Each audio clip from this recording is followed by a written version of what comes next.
العالمین والصلاة والسلام علی سید المرسلین اما بعد فاعوذ باللہ من الشیطان الرجیم بسم اللہ الرحمن الرحیم الصلاة والسلام علیکہ یا رسول اللہ وعلی آلہ واصحابہ یا سیدی یا حبیب اللہ۔ آج ہمارے درس میں ابراہیم علیہ السلام پر جو امتحانات آئے، آزمائشیں آئیں جس پر آپ ثابت قدم رہے، ان کا اجمالی تعارف، تذکرہ اور ایک آدھ جو امتحان ہے اس پر جو ہے تفصیلی تذکرہ انشاءاللہ سنتے ہیں۔ تفسیر البیان کے اندر ہے، مروی ہے کہ حضرت ابراہیم علیہ السلام کی ملکیت میں 5000 بکریاں تھیں۔ فرشتوں نے اس بات پر بڑا تعجب کیا کہ ان کے پاس اتنا مال ہے اور اس کے ساتھ ساتھ وہ رب کے خلیل بھی ہیں، رب کے خلیل اور اتنا مال۔ ایک دن حضرت ابراہیم علیہ السلام اپنی بکریوں کے ساتھ نکلے اور ایک وادی کے کنارے پہنچے۔ اللہ تبارک و تعالیٰ نے فرشتوں کو بھیجا، جاؤ میرے خلیل پر تمہیں تعجب ہے کہ میرا خلیل ہے، اتنا مال و متاع بھی ہے، آزما کے دیکھو۔ فرشتے انسانی شکل میں آئے اور ایک فرشتہ انسانی شکل میں جہاں بکریاں چرا رہے تھے ایک درخت کے نیچے بیٹھا اور بیٹھ کر انتہائی خوبصورت آواز میں اللہ کی تسبیح بولنے لگا۔ وہ تسبیح کیا تھی؟ سبوح قدوس رب الملائکۃ والروح۔ اتنے خوبصورت انداز میں کہ ابراہیم علیہ السلام بکریوں کو چھوڑ کے اس کے پاس تشریف لے گئے۔ اتنا دل خوش ہوا کہ آپ نے جب وہ اللہ کا ذکر سنا تو لقائے حبیب کا شوق پیدا ہو گیا، رب سے ملاقات کا شوق پیدا ہو گیا۔ شخص کے پاس جاتے ہیں، انہوں نے رب کا اتنا پیارا ذکر کیا ہے، ایک بار اور سنانا۔ ان کا حضور کیا دیں گے اس پر مجھے، آپ کیا اجرت دیں گے؟ 5000 بکریاں ہیں، 2500 بکریاں لے لیں، میرے رب کا ذکر ایک بار مجھے اور سنا دیں۔ اب فرشتہ ایک لے میں آیا، اس نے ایک اور ترنم کے ساتھ اتنے پیارے انداز میں رب کا یہ ذکر اپنی زبان سے شروع کیا، سبوح قدوس رب الملائکۃ والروح۔ اب وجد میں آ گئے، آپ فرمانے لگے، اے اللہ کے بندے، تو ایک بار میرے رب کا ذکر اور سنا دے۔ اس کے حضور کیا دیں گے؟ فرمایا 2500 بکریاں اور بھی ہیں، وہ بھی ہیں اور ان کو چرانے کے لیے غلام بھی ہیں، وہ غلام بھی لے لے، 2500 بکریاں بھی لے لے، میرے رب کا ذکر مجھے ایک بار اور سنا دے۔ اب فرشتے نے ایک بار پھر تسبیح کی، اسی انداز میں، اتنی لے میں، اب سب کچھ آپ نے لٹا دیا۔ فرشتے نے دیکھا کہ آپ علیہ السلام تو واقعی اللہ کے خلیل ہیں کہ رب کا ذکر سننے کے لیے جو کچھ تھا سب کچھ اللہ کی راہ میں قربان کر دیا۔ تو پھر فرشتے نے سب کچھ بتا دیا۔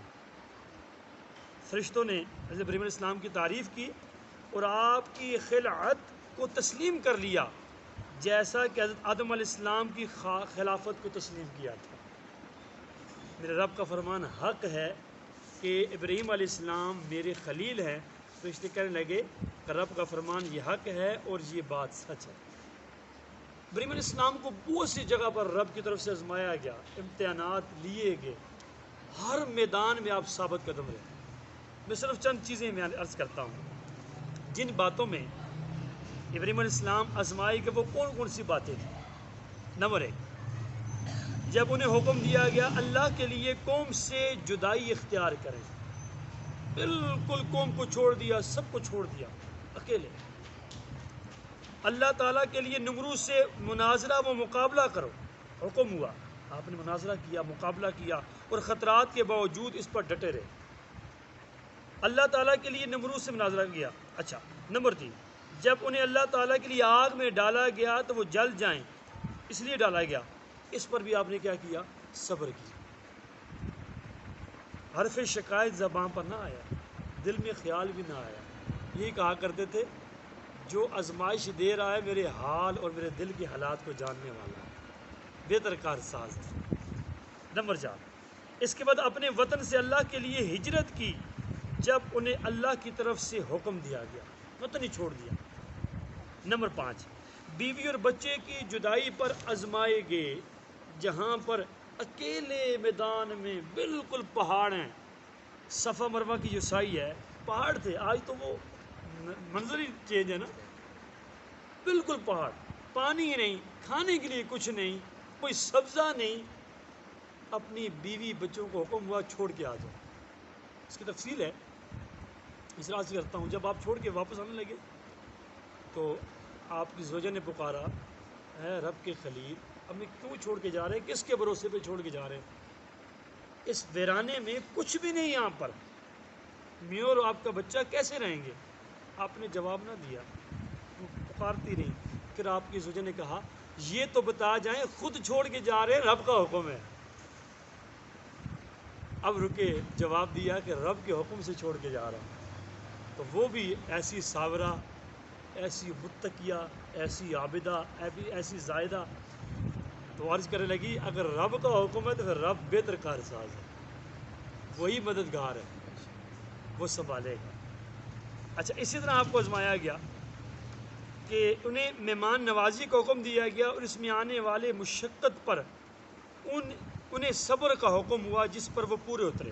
مہمان نوازی پر پورا ایک تفصیلی واقعہ ہے۔ نمبر 7، مال میں آزمایا گیا، جیسے یہ میں آپ کو مثال دی، اس میں بھی پورے اترے۔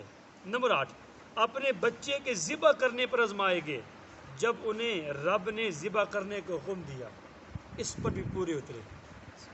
نمبر 9، جب انہیں ان تمام آزمائشوں پر پورے اترے، پھر اللہ تعالیٰ نے ان سے فرمایا اسلم، گردن رکھ۔